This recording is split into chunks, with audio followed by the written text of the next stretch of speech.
At 7:46 in the evening on the last Friday of July, the ground beneath the city of Pozzuoli did something it had not done in 40 years. It did not just shake. It lurched, hard enough to send diners running out of restaurants mid-meal, hard enough to knock bottles off shelves in Naples, 10 kilometers away, hard enough that people on the islands of Ischia and Procida, out on the water, felt the sea itself seem to flinch beneath their boats. For 3, maybe 4 seconds, an entire metropolitan region of nearly 1 million people stopped whatever it was doing and waited to find out whether this was the earthquake, the one everyone under Naples has been quietly bracing for since 2005. It was magnitude 4.7. On paper, that number looks almost forgettable, the kind of tremor that barely registers as a headline in California or Japan. But numbers only mean something in context, and the context here is what should keep you watching. Italy's Geophysics Institute, INGV, confirmed within hours that this was the strongest earthquake recorded in the Campi Flegrei caldera since continuous instrumental monitoring began. Not the strongest this year, not the strongest this decade. The strongest since scientists started keeping precise, unbroken seismic records of this ground at all. And that alone would be a story. But here's the detail that should really unsettle you, the one that turns a single bad night into a pattern with a direction. This magnitude, 4.7 event, did not stand alone at the top of some historical chart. It replaced a record that was barely a year old. 2 earthquakes of magnitude 4. 6 had already struck this same patch of Earth in 2025, each one described at the time as the strongest tremor in 40 years. Now a third quake has arrived, stronger than both, and taken that title for itself. Records that keep falling this fast are not noise. They are a signal. And underneath Naples, that signal has a name, Campi Flegrei, the Phlegrean fields. Translated loosely from the Italian, it means the burning fields, and the name was not chosen for poetry. It is a description. This is not a single cone-shaped mountain like Vesuvius, sitting quietly across the bay with its familiar, almost domesticated silhouette. Campi Flegrei has no summit at all. It is a caldera, a vast, collapsed crater roughly 8 miles wide, stretching from the western edge of Naples out into the Gulf of Pozzuoli, riddled with 24 separate craters, many of them hidden beneath the sea. You can drive through it, live in it, raise children inside it, without ever seeing the thing that makes it dangerous, because the thing that makes it dangerous is underneath everything. Roughly 500,000 people currently live inside that caldera. Not near it. Inside it. Pozzuoli, Boccoli, the western districts of Naples itself, Bagnoli, Forgrotta, entire neighborhoods of apartment blocks and schools and hospitals sit directly on top of one of the most closely watched volcanic systems on the planet. And for the last 21 years, the ground under their homes has been doing something that no ordinary city foundation was ever built to withstand. It has been rising. The process is called bradycism, and it is exactly as strange as it sounds. Deep beneath the caldera, magma and superheated gases and fluids shift and pressurize the rock above them, and the surface responds by slowly lifting, then subsiding, then lifting again, over years and decades rather than seconds. Since this current phase of unrest began in 2005, the ground near Pozzuoli has risen by more than 140 centimeters. That is not a subtle geological curiosity you'd need instruments to detect. That is enough vertical movement to crack foundations, to jam doors in their frames, to visibly tilt the harbor walls where fishing boats have moored for generations. And where the ground rises, it also cracks. Every centimeter of uplift adds stress to rock that was never designed to bend without breaking, and the earthquakes that follow are not a separate phenomenon happening to occur nearby. They are the physical sound of that stress finding somewhere to go, which is exactly why the trajectory of these tremors, not just their size but their frequency, is the part of this story that geologists are the most reluctant to downplay. Go back 7 years, and the seismicity here was a background hum, occasional swarms that made local news and faded within days. By last year, the hum had become something else. In March of 2025, a magnitude 4. 4 quake, preceded by a loud roar audible across Pozzuoli, sent residents running into the streets at 1:25 in the morning, triggering a swarm of 7 smaller tremors before sunrise. It was, at that time, the strongest quake the area had felt in 4 decades. That record lasted barely 3 months. By June, a second event matched it. By July of this year, a third had eclipsed them both. Then came February. Over a single week, between the 23rd and the 1st of March, INGV's seismographs recorded approximately 70 separate earthquakes beneath Pozzuoli and the neighboring Agnano district, some reaching magnitude 3, 5. The following week brought 47 more. Officials called it a relief, a cooling off, and by the numbers it technically was. But read that sentence again. 47 earthquakes in 7 days was the good week. This is the part of the story most footage of collapsed masonry and fleeing residents never quite manages to convey, the acceleration. Not one dramatic night, but a staircase. each step a little higher, a little faster than the one before it. And on the evening of July the 31st, the staircase produced its highest step yet. The epicenter of that magnitude, 4. 7 quake sat almost directly beneath the Solfatara crater, a shallow volcanic depression on the outskirts of Pozzuoli, where sulfurous steam has vented continuously for centuries. Visible proof, if anyone needed it, that the system below is very much alive. The rupture occurred just 3 kilometers underground, shockingly shallow, which is precisely why a quake of only moderate magnitude on paper translated into something that felt, to the people standing above it, like the ground itself had briefly given way. Within minutes, the aftershocks began. A magnitude 3, 8 event struck the Gulf of Pozzuoli at 10 o'clock that same night. By morning, officials would count more than 60 distinct aftershocks, radiating outward from the same fractured patch of crust, some strong enough on their own to have made headlines on any ordinary day. The damage arrived fast, and it arrived in the way that damage in Pozzuoli always seems to arrive, not from the shaking of steel-reinforced buildings, but from the failure of old stone against ground that has been softened and cracked by 2 decades of relentless uplift. In the Girolomini area, an entire hillside gave way. A slow-motion collapse caught on video that circulated within hours, boulders and loosened earth burying parked cars and blocking roads. Facades peeled off buildings, already weakened by the tremors that came before. Video after video showed dust rolling down streets that residents had walked 1,000 times, transformed for one night into something unrecognizable. At least 21 people were injured, 2 seriously enough to require hospital treatment, though some reports would later put the number closer to 26, as inspections continued into the following days. It could have been far worse, and everyone involved seemed to understand that, because July 31st was not a quiet night in Naples. It fell during peak summer tourist season, on a weekend when the city center was packed for celebrations, marking the centenary of SSC Napoli, the local football club. Thousands of residents in the Phlegreian towns ran into the streets in fear of further collapse, while, a few kilometers away, an entire city celebrated, unaware of how close the ground beneath the wider metropolitan area had just come to a very different kind of night. The response moved with the speed that only genuine alarm produces. Train services across the entire Naples network, including the high-speed line, were suspended within the hour for emergency safety inspections. The Cumana and Circumflegrei regional railways, the lifelines that carry tens of thousands of Pozzuoli commuters into Naples every single day, stopped running entirely. The port of Pozzuoli shut its gates, stranding ferry passengers bound for Ischia and Procida on one of the busiest travel weekends of the entire year. Tourists and residents alike left standing on docks with nowhere to go. The prefect of Naples, Michel de Bari, convened an emergency coordination center within the hour, speaking directly to the mayors of Pozzuoli and Boccoli to assess not just the Phlegreian towns, but the safety of Naples itself, where the tremor had been felt clearly all the way to the city center. Italy's National Civil Protection Department activated its full crisis unit under department head Fabio Siciliano. Word reached the highest levels of government almost immediately. Prime Minister Giorgia Meloni was reported to be following developments personally, while Deputy Prime Minister and Foreign Minister Antonio Tajani addressed the public directly, promising that the government was, in his words, committed to providing full assistance to displaced residents and to finding a lasting solution for buildings declared unsafe. That last phrase, buildings declared unsafe, is doing more work than it might first appear to. Because in Pozzuoli, that category of housing has been quietly growing for years, well before this particular quake, as Bradesiism has slowly, patiently made the case that some structures built decades ago simply were not designed for a ground floor that would one day heave upward by more than 1.5 meters. So why does the ground do this at all? To understand what is actually happening under Pozzuoli, you have to go back roughly 40,000 years to an eruption so immense it remains one of the most powerful volcanic events in Europe's entire geological record. That ancient supereruption is what carved out the caldera in the first place, collapsing the ground above a partially emptied magma chamber and leaving behind the wide, low depression that the city of Pozzuoli now sits inside. Campi Flegrei has been called a supervolcano ever since, though scientists are careful to note that classification isn't settled with total certainty. What is certain is what happened much more recently in September of 1538. Over the course of 8 days, between the 29th of September and the 6th of October that year, an entirely new mountain rose from flat ground near Pozzuoli.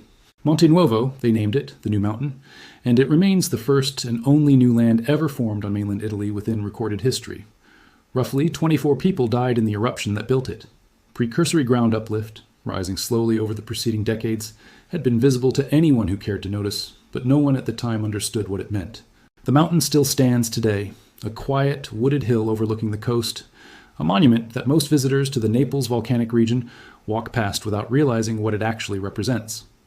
Monte Nuovo also marks the beginning of the longest quiet period in Campi Flegrei's recent history, 488 years, and counting since the caldera last broke the surface. Volcanologists remain genuinely split on what that near 5-century silence means. Some rate it as evidence the system is winding down, its magmatic energy gradually dissipating after that last release in 1538. Others argue the opposite, that 488 years is simply an unusually long time for pressure to accumulate quietly beneath a caldera that has clearly not stopped moving, given that the ground is still rising in real time, right now, beneath the same neighborhood where new apartment buildings continue to go up. That disagreement is not just an academic one, because in June of this year, a peer-reviewed study out of University College London gave the debate a very specific, very unwelcome new data point. Researchers led by Professor Christopher Kilburn analyzed the mechanical behavior of the rock forming the roof of the Campi Flegrei magma system, and concluded that the crust is becoming measurably weaker and more prone to rupturing as the uplift continues. Their language, deliberately restrained in the way careful scientists tend to be, still landed with real weight. The study confirmed the system is moving closer to a rupture threshold. It did not, and does not, claim an eruption is guaranteed. Kilburn himself was careful to add that even if the crust does eventually crack, the magma still needs to be pressing upward at exactly the right location for an eruption to actually follow. But the direction of travel, according to the research now sitting alongside 2 decades of uplift and an accelerating sequence of record-breaking earthquakes, points one way, not the other. Separate modeling published earlier this year went further still, projecting that the system could reach what researchers describe as a critical mechanical transition by 2033. Nobody, and this needs to be said plainly, is claiming to know the exact date an eruption might occur, or whether one will occur at all within any of our lifetimes. Volcanic systems this complex do not hand scientists a countdown clock. What they do hand them, and what they've been quietly compiling since 2005, is a mounting stack of physical evidence that keeps pointing in the same uncomfortable direction, one record at a time. To understand why that matters so much more here than at almost any other volcano on Earth, you have to think less about the mountain and more about the map around it. Yellowstone, in comparison, is enormous. Geologically speaking, one of the largest calderas anywhere on the planet, but it sits inside a national park, largely empty of permanent residents. Lake Toba in Indonesia, the site of history's most catastrophic known supereruption, is similarly remote by comparison. Campi Flegrei is different in exactly the dimension that makes it uniquely dangerous. It is modest in raw scale next to those giants, but it has a dense, thriving, ordinary city built directly on top of it. 500,000 people living their entire lives inside a geological feature that most of them will never see the true boundaries of, because those boundaries run underneath their own kitchens and bedrooms.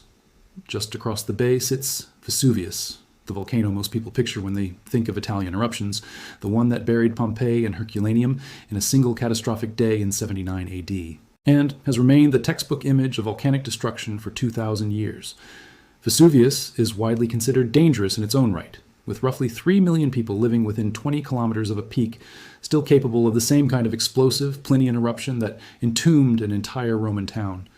But scientists who study both systems increasingly point to Campi Flegrei as the greater long-term threat, precisely because of what is happening beneath it right now, in real time, measured in centimeters of uplift and climbing earthquake magnitudes, rather than in the silent dormancy that currently defines its more famous neighbor.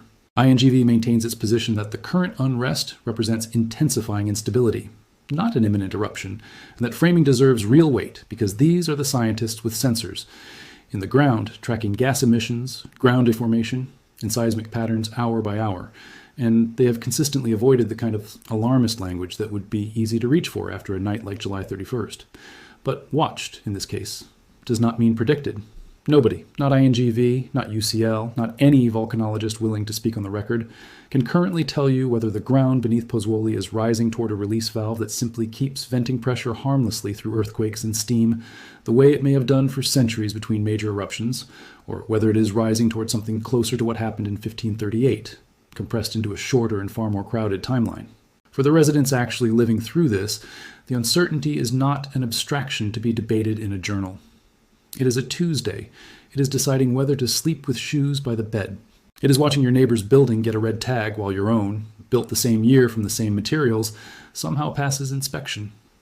Local reporting since the July quake has described a growing, quiet exodus from parts of Pozzuoli, families relocating to Naples, proper or further afield. not necessarily out of panic, but out of a slow accumulation of the same math playing out in kitchens across the caldera. 2 decades of rising ground, 3 record-breaking earthquakes in 2 years, and a scientific paper that just told them the rock underneath their homes is measurably weaker than it used to be. Others have chosen to stay, and their reasoning is its own kind of evidence for how normalized this slow-motion crisis has become. Property here has been shaped by Brady-sism before.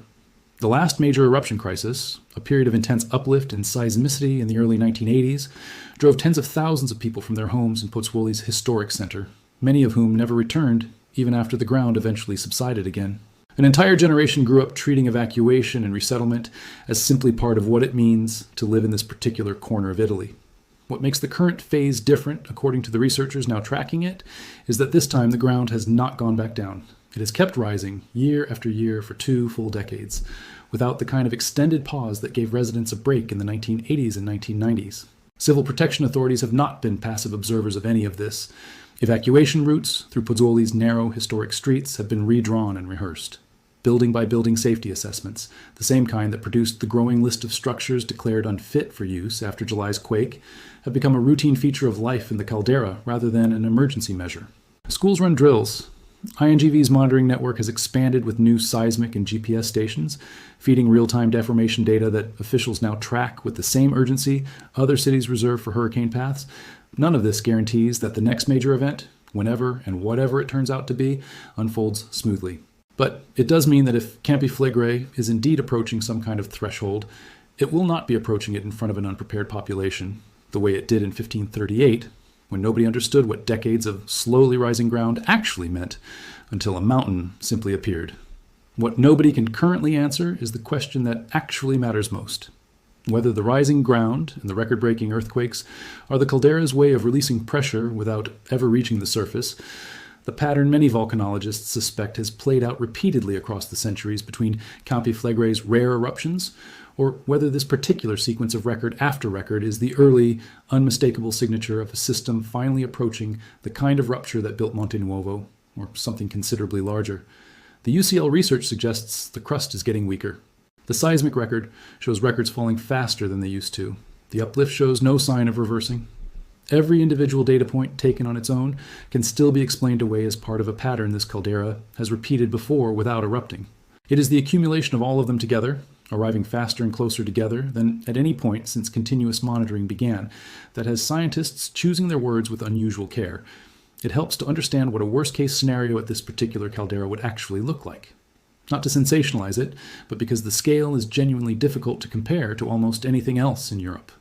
If Campi Flegrei were ever to reproduce the eruption that carved out its caldera roughly 40,000 years ago, researchers modeling that scenario describe an event capable of punching molten rock and volcanic gas directly into the stratosphere, generating tsunamis in the surrounding gulf that could reach over 30 meters in height, and spreading a plume of sulfur and ash wide enough to disrupt agriculture and climate patterns for years afterward. It is critical to say clearly that nothing currently observed, not the uplift, not the earthquakes, not the UCL study, suggests that scale of eruption is what is building beneath Pozzuoli today. Monte Nuovo in 1538 was a tiny fraction of that ancient event and remains the far more likely template for whatever, if anything, eventually happens here. But the existence of that ceiling, however unlikely to be reached, is part of why this particular caldera receives a level of scientific attention that most volcanoes on Earth simply never get. It also helps to place Campi Flegrei alongside the volcano most people actually associate with Italy's ongoing eruptions, because the contrast tells you something important about how differently these systems behave. Mount Etna, towering over the eastern coast of Sicily at more than 3,000 meters, is Europe's tallest active volcano and by far its most frequently erupting, producing several eruptions most years, mostly effusive lava flows that move slowly enough to rarely threaten lives directly. In the summer of 2026 alone, Etna opened a new eruptive phase on its eastern flank, sending lava fountains lighting up the night sky over Catania and repeatedly grounding flights as ash drifted over the airport. Etna is spectacular, photogenic, and relatively predictable. Campi Flegrei is none of those things. It has not produced a visible surface eruption since 1538, which means the people living inside it have no living memory, no inherited intuition, no grandparents' story to draw on for what the build-up to an actual eruption here would even feel like. Etna teaches Sicilians what an eruption looks like every few years. Campi Flegrei has taught nobody alive today anything at all, and that absence of lived experience is its own quiet danger. That absence is precisely why Italy's civil protection authorities have spent years building something that has no real equivalent anywhere else in Europe. A detailed, rehearsed evacuation plan for the entire so-called red zone of Campi Flegrei, an area encompassing not just Pozzuoli, but large sections of western Naples itself, covering roughly 500,000 residents. The plan divides the region into zones, assigns specific evacuation routes and destination regions across Italy to specific municipalities, and has been updated repeatedly as the uplift has continued, and the population inside the caldera has kept growing rather than shrinking. Moving that many people out of a dense, hilly, poorly connected urban area, much of it accessible only through the same narrow coastal roads and rail lines that got shut down for inspection after a single moderate earthquake in July, is a logistical undertaking that officials openly acknowledge would take days even under ideal conditions. An actual eruption, depending on how much warning the seismic and deformation monitoring network is able to provide, might allow for exactly that kind of window, or might not.